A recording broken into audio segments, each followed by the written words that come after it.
Fala moçada, eita nós, ó, voltamos com os vídeos, né? Galera, o recorte aqui é rápido, a gente vai falar rapidinho da fisiologia da transmissão do impulso nervoso. Esse assunto tem sido abordado não só no Enem, mas nos demais vestibulares, e eu tenho certeza que vai atender a todos vocês. Então separa o material para anotação, vamos prestar atenção porque agora o bicho vai pegar, meu irmão. Simbora!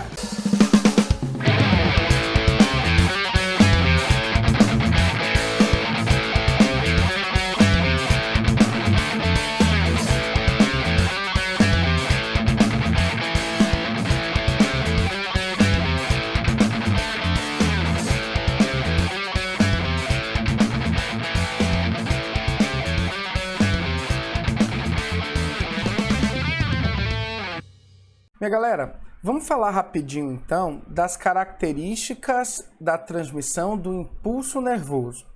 E é importante a gente relembrar de alguns conceitos. Primeiro, o neurônio ele apresenta algumas regiões especiais.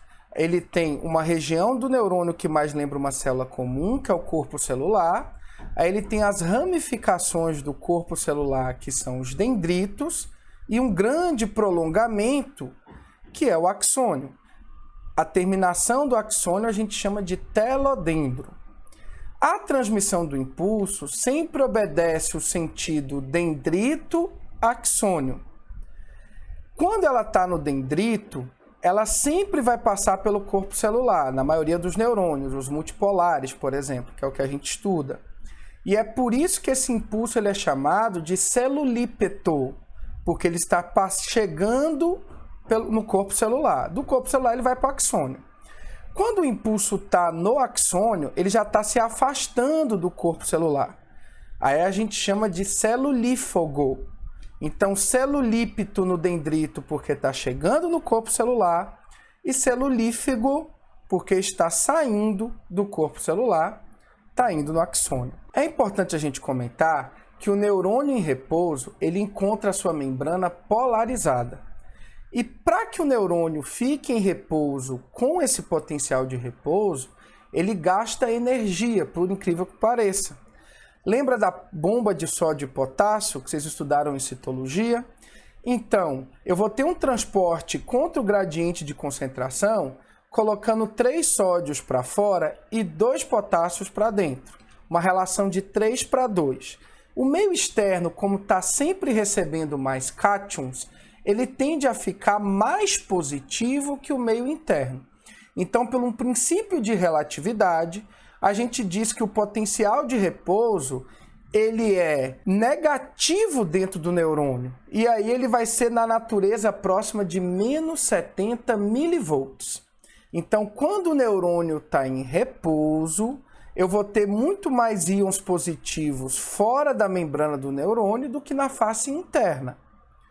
E aí esse potencial fica negativo, tá certo? Ele fica na natureza de menos 70 milivolts. Para manter esse potencial de repouso em menos 70 milivolts, o neurônio gasta ATP por transporte ativo. Quando tem um estímulo, botou o dedo numa chapa quente, foi espetado por uma agulha, o estímulo que seja, a região estimulada, ela em um primeiro momento, ela abre os canais de sódio, ela se torna mais permeável ao sódio que está fora do neurônio. E aí, por difusão facilitada, o sódio começa a entrar no neurônio. Eu começo a perceber, então, um influxo de sódio para dentro do neurônio. Como o sódio tem carga positiva, quando eu tenho em torno de 200 mil íons de sódio que entram, a face interna agora vai ficar positiva. E a gente costuma dizer que ocorreu uma despolarização.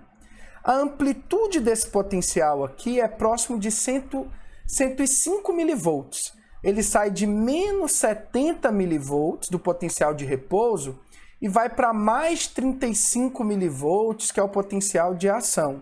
Então eu vario ali em torno de 105 milivolts, que é justamente, galera, essa amplitude necessária para conduzir o impulso. Então, quando a gente costuma dizer que a membrana do neurônio ela se encontra despolarizada, é porque aconteceu uma inversão de carga.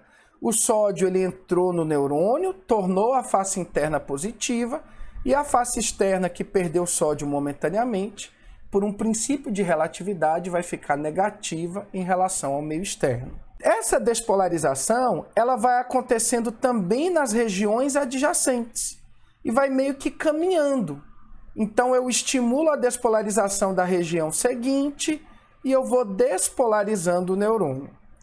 Após essa despolarização em um primeiro momento, a gente vai ter um segundo momento, que é justamente a saída de potássio do neurônio.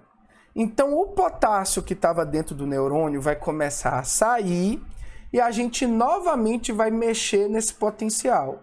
A gente vai dizer agora que o neurônio vai adquirir um potencial de repolarização. Com a saída do potássio, a gente volta a retornar àquela polarização anterior, em que a face externa era positiva e a face interna negativa. Só que a gente vai chamar de potencial de repolarização. Em resumo, galera, quando eu tenho potencial de repouso, a membrana do neurônio está polarizada. Momentaneamente, ela se despolariza e tem um potencial de ação, de condução do impulso. Que após essa condução, o potássio sai do neurônio e volta a repolarizar, readquirindo mais ou menos aquele potencial de repouso da membrana polarizada. Então, só há transmissão de impulso no neurônio nas membranas despolarizadas, nas regiões despolarizadas. Se eu imaginar que ao longo do axônio de um neurônio eu vou ter esses ciclos de despolarização e repolarização, eu consigo imaginar como ocorre a transmissão do impulso. Então, despolariza, repolariza. Região seguinte, despolariza, repolariza. Região seguinte, despolariza, repolariza. E fica despolarizando e repolarizando. Oscilando ali de mais 30 e volta para menos 70. E fica justamente alternando nessa amplitude de 105 milivolts. Eu tentei mostrar para vocês, galera, a transmissão do impulso em neurônios não mielinizados. E ela é contínua, tá? Então ela vai acontecer na extensão ao longo de todo o axônio. Agora, se o neurônio ele for mielinizado, se ele tiver regiões cobertas pela bainha de mielina, eu vou lembrar que a bainha de mielina, por ser um envoltório lipídico, ele tem resistência à eletricidade. Então, atua como um isolante elétrico. Então, eu vou ter esses ciclos de despolarização e repolarização apenas nas regiões não cobertas pela bainha de mielina, que eu chamo de nódulos de Ranvier. E aí, nos nódulos de Ranvier, eu vou ter o ciclo conhecido para a transmissão do impulso.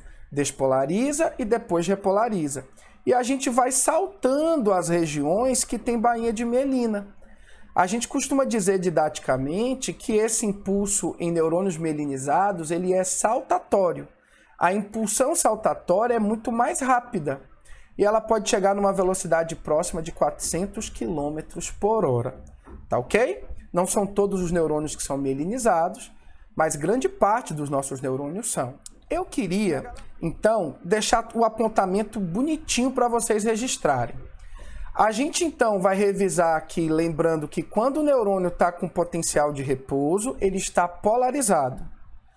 E aí, momentaneamente, após um estímulo, o sódio ele entra por difusão facilitada, o que inverte essas cargas e a gente chama de potencial de despolarização. Em um segundo momento, permitindo a saída do potássio e volta a repolarizar. Esse ciclo de despolarização e repolarização ao longo do axônio de um neurônio é que permite a condução do impulso nervoso. Então, em repouso, a membrana do neurônio está polarizada.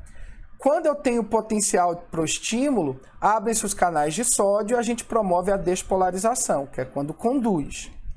Uma vez que despolarizou, já que eu tenho transporte de íons por difusão facilitada, em um segundo momento, o potássio agora vai sair do neurônio. Quando o potássio sai, a gente readquire o potencial de repouso e a gente costuma dizer que aquela região foi repolarizada. Neurônio polarizado e neurônio repolarizado não está tendo condução do impulso, o potencial é de repouso. A transmissão do impulso acontece em regiões do neurônio em que ele está despolarizado. Beleza? Tranquilidade? Então, galera, mais uma imagem para a gente aqui verificar o deslocamento da despolarização.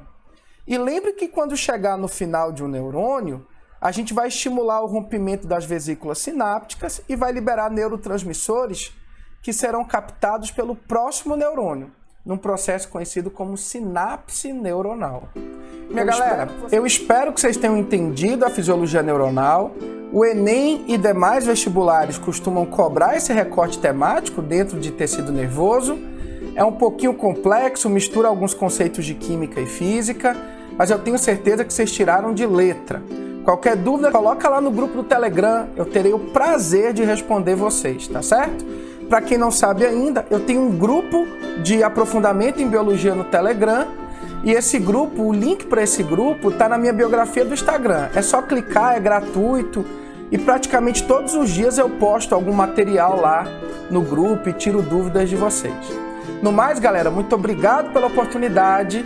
Espero que vocês tenham curtido o FOY Fui. Valeu!